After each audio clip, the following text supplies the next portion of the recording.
Hey, Kvell crew, we are in week 5, so we're going to answer week 4 questions today for the challenge. We got question number 1. My midway scan showed no weight loss, but a 2% drop in body fat.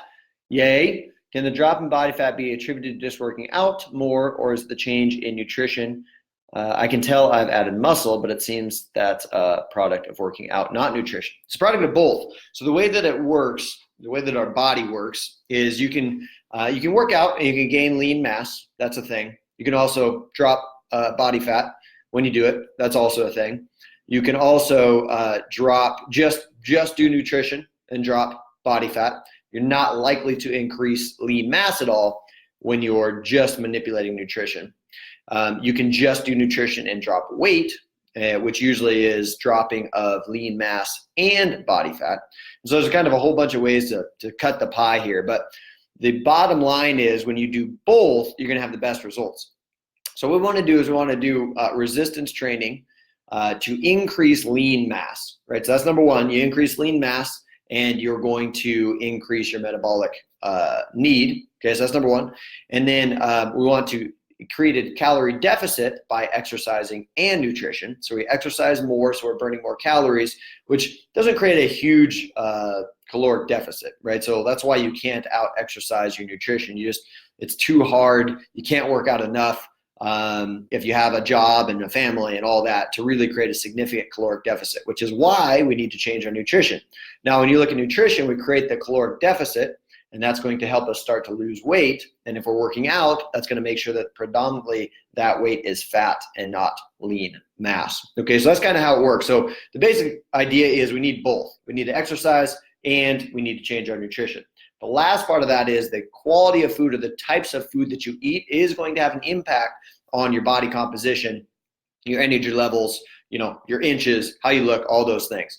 Like if you're just eating Twinkies, yeah, sure, you may lose weight, but you're probably going to lose lean mass along with it. Whereas if you're eating the same caloric intake, so let's say you're eating 2,000 calories of Twinkies, which is a lot of Twinkies, versus 2,000 calories of whole foods, whether that be vegetarian sources, animal-based sources, or grain sources, whatever, what have you, you're getting a lot more nutrition in that whole food-based approach. And so you're going to keep a lot of your lean mass and you're going to drop the fat.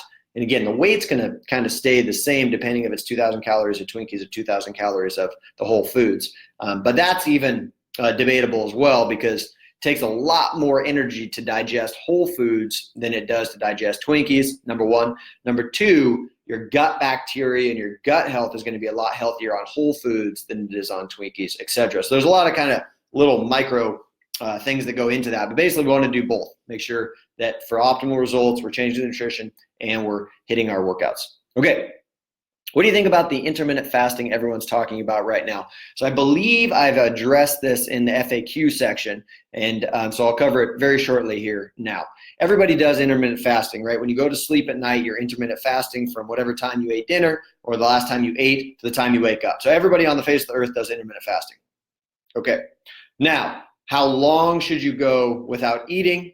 My recommendation, and I think we talk about this challenge, is to have a feeding period that is shorter than your fasting period, right? So anywhere from 12 to 16-ish hours seems to be doable for most people without them kind of getting cranky or like binging, after when it's time to start eating. And so that's generally the rule. Now, that rule doesn't work for everybody. I've had clients, and a lot of people are in this boat, is that don't eat anything all day, and then they overeat at night, and they just eat, and they eat, and they eat, and they eat, and they eat, and they eat, which is very unhealthy as well. So there's no like one answer fits all here. Okay, so you just got to be careful and kind of test and see what works for you. But as a general rule, eat fewer hours of the day than you're not eating. Okay. All right. Should I be stretching before or after working out, or is foam rolling enough? So our warm up, what we do in our warm up is stretching if you do it properly. Lifting weights in full ranges of motion is also stretching, which is why this is why we want you to lift in full ranges of motion. Stretching, but just for stretching's sake, is great.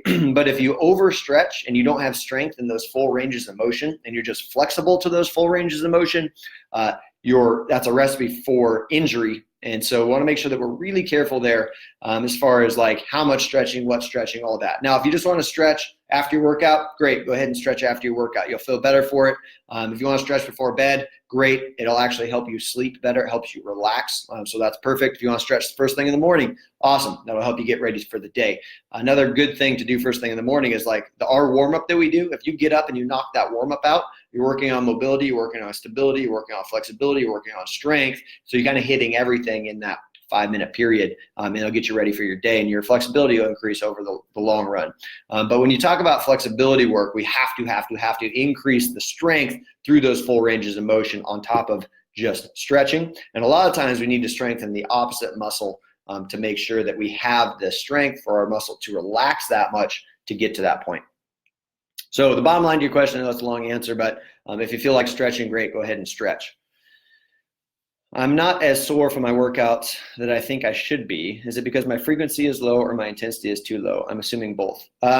Soreness does not dictate a good or bad workout, one way or the other. You should not be paying attention to soreness at that level. So just because you're sore doesn't matter. A lot of people who do like explosive movements, power movements, those types of things, they will never get sore because they're keeping their frequency to a point where like the muscles just don't get overtaxed to that point.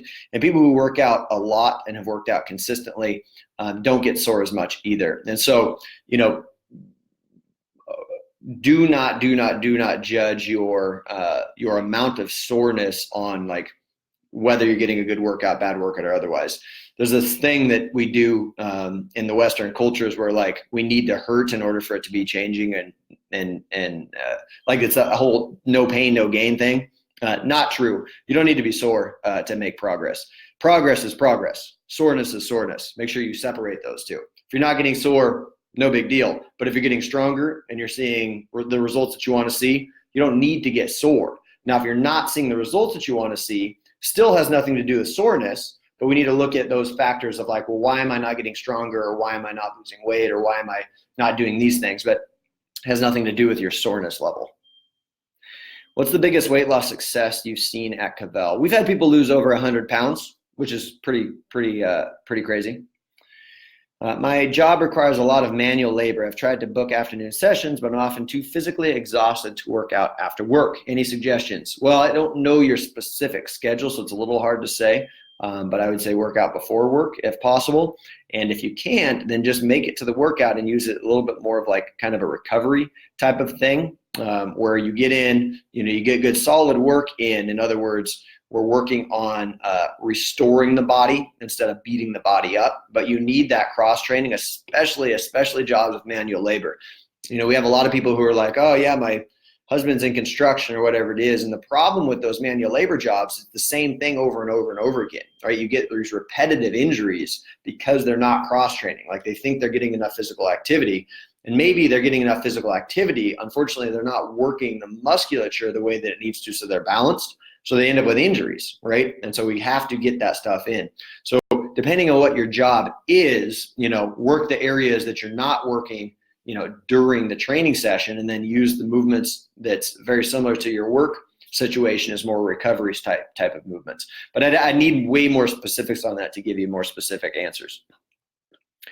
Length of time to see improvements really just depends. I can give you general rules here. If you follow everything to a T, so if you're following our challenge to a T and you're following that nutrition plan to a T, typically you're going to start to get like if you started from doing nothing, within the first month, you're going to feel different. Like your energy is going to be up, your strength's going to be up. You're going to start to feel, better about your, like more confident and better about all those things.